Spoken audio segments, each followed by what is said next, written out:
completing the mask. And here's our person.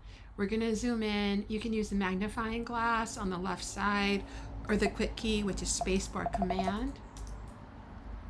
And we want to look at the fringing and look at the output settings. It might be not visible, so it's down at the bottom on the right side. And then click on decontamination colors. And we're going to set ours to 25%.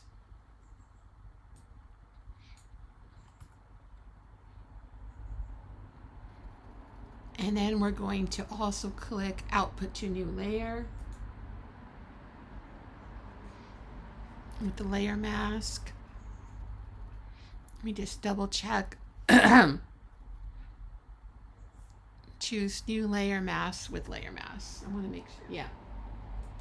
So that's good to go. And then we press OK. Make sure to save your file.